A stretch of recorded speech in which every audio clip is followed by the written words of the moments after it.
নমস্কার বন্ধুরা, আমি ঋত্বিক আর আমাদের চ্যানেল ভবিষ্যৎ দৃষ্টিতে সকলকে স্বাগত জানাই। বন্ধুরা, অষ্টম ভাবের অধিপতির বিভিন্ন ভাবে অবস্থান নিয়ে যে সিরিজটি আমরা শুরু করেছিলাম, আজকে তার সপ্তম পর্ব। আর আমরা কথা বলবো অষ্টম ভাবের অধিপতি যখন সপ্তম ভাবে বসেন তখন জাতক বা জাতিকা কি ধরনের ফলাফল লাভ করে থাকেন।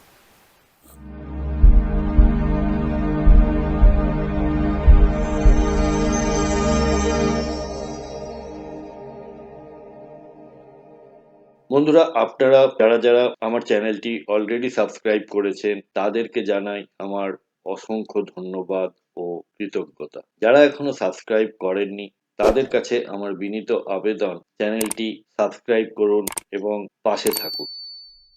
অষ্টম ভাবের মূল তাৎপর্য হলো গভীর রূপান্তর, অর্থাৎ ট্রান্সফরমেশন। দেখবেন কখনো কখনো আপনার চোখের সামনেই একজন মানুষ হঠাৎ করে আমূল বদলে গেলেন। হয়তো এক রকমের কথাবার্তা বলতেন, একরকম হয়ে গেলেন। হয়তো এমন কিছু খাবার উনি পছন্দ করছেন, তেল ঝাল মশলা, হঠাৎ করে অন্যরকম খাবার দাবারের দিকে তার মন হয়ে গেল। তো এইগুলোকেই আমরা ট্রান্সফরমেশন বা রূপান্তর বলে থাকি, আর এটাই 8th হাউসের মূল বৈশিষ্ট্য। এছাড়া রয়েছে একটা ইন্টারনাল পাওয়ার, গোপন শক্তি। আপনারা যদি খেয়াল করেন দেখবেন যেসব মানুষ একটু এক্সট্রাঅর্ডিনারি ভাবে পয়সা কামিয়েছে বা খ্যাতি কামিয়েছে, তাদের 8th হাউস গুলোর দিকে একবার তাকিয়ে দেখবেন কিছু না কিছু ভালো এফেক্ট তাদের মধ্যে আছেই আছে। 8th হাউস মানে হলো সাডেন কিছু, হঠাৎ কিছু, হঠাৎ প্রফিট, হঠাৎ লস, হঠাৎ পাওয়া, হঠাৎ ক্ষতি হয়ে চলে যাওয়া, এই ধরনের হঠাৎ ঘটনাকে নির্দেশ করে। এছাড়া রয়েছে রহস্য বা গুপ্ত জ্ঞান, অর্থাৎ যেসব জ্ঞান সচরাচর নর্মাল কোর্সে পাওয়া যায় না, যেমন জ্যোতিষ তার মধ্যে একটা, তন্ত্র তার মধ্যে একটা। তো এই ধরনের গূঢ় কিছু জ্ঞান যেগুলো 8 ভাবের মধ্যে পড়ে। এছাড়া রয়েছে আয়ু এবং স্বাস্থ্য। আমরা 8 ভাব থেকে আয়ু দেখে থাকি। আমরা তো লগ্ন ভাব থেকে আয়ু দেখি, কিন্তু তার সঙ্গে 8 ভাবের একটা সম্পর্ক আছে। তো যার 8 ভাব ভালো তিনি দীর্ঘ জীবন পেয়ে থাকেন।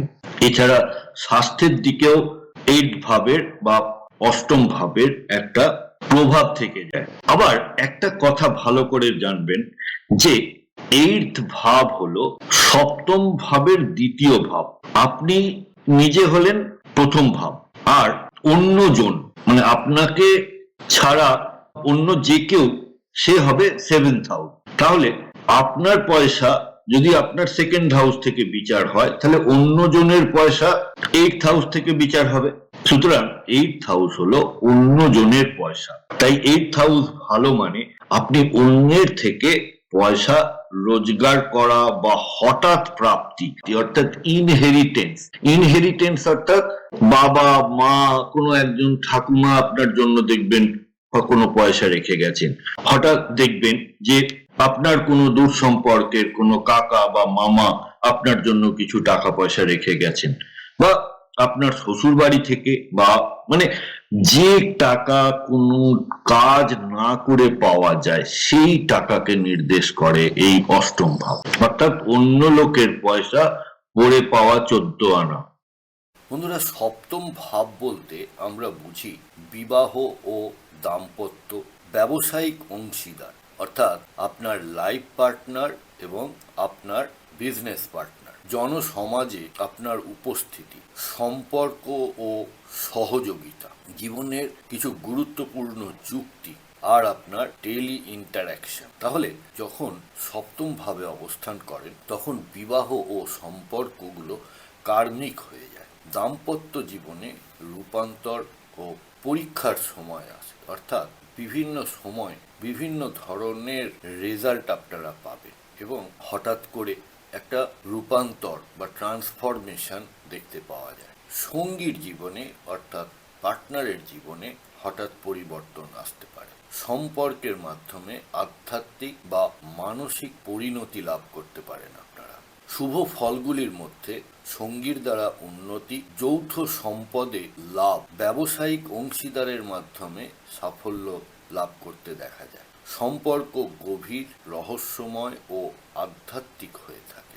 সংকটের পরে দাম্পত্য আরও শক্তিশালী হয়। যেমন ঝড়ের পরে প্রকৃতি শান্ত হয়ে যায়, সেরকম আপনাদের সম্পর্কে যখন ঝড় আসে, সেই ঝড়ের পরে দেখবেন সম্পর্কটা আরও শক্তিশালী হয়।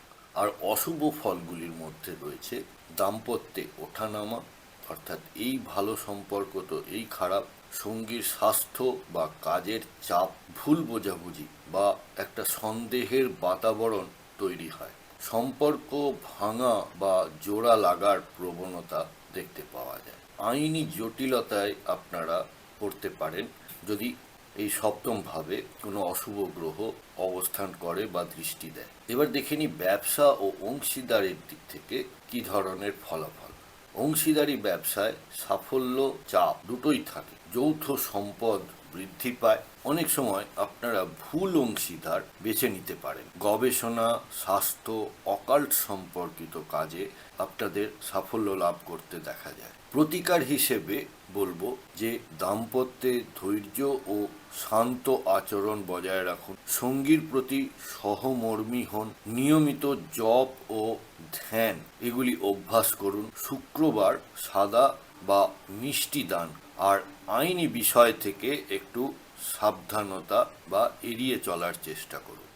বন্ধুরা, আমাদের এই ডিসকাশনে কোনো পার্টিকুলার চার্ট ধরে বা গ্রহের অবস্থান ধরে কিন্তু কোনো কথা বলা হচ্ছে না। আপনার কোনো হাউসই যদি সমস্যায় থাকে বা জীবনে কোনো ধরনের সমস্যার সম্মুখীন হন, তাহলে আপনারা ভবিষ্যৎ দৃষ্টির সাথে যোগাযোগ করতে পারেন এবং আমাদের কাছ থেকে আপনারা কনসালটেশন নিতে পারেন। আপনাদের ন্যাটাল চার্ট বা গ্রহগত অবস্থান জন্মকালীন, তার সাথে দশা, অন্তর্দশা এবং আগামী দিনের যে ট্রানজিট এবং তার প্রভাব, এই সব মিলিয়ে আপনারা একটি রেজাল্ট বা সলিউশন আমাদের থেকে পেতে পারেন। কন্ট্যাক্ট নাম্বার এবং ওয়েবসাইট এবং চেম্বারের অ্যাড্রেস সবই দেওয়া হলো, আপনারা সময় মতো যোগাযোগ করতে পারেন।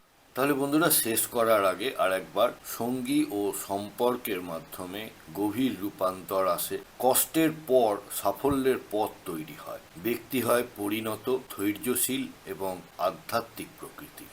বন্ধুরা, আপনাদের কারোর জন্মপত্রিকায় কি অষ্টমপতি সপ্তমভাবে অবস্থান করছে? আপনারা জীবনে কি ধরনের রেজাল্ট পেয়েছেন যদি আমাকে কমেন্ট বক্সের মাধ্যমে জানান।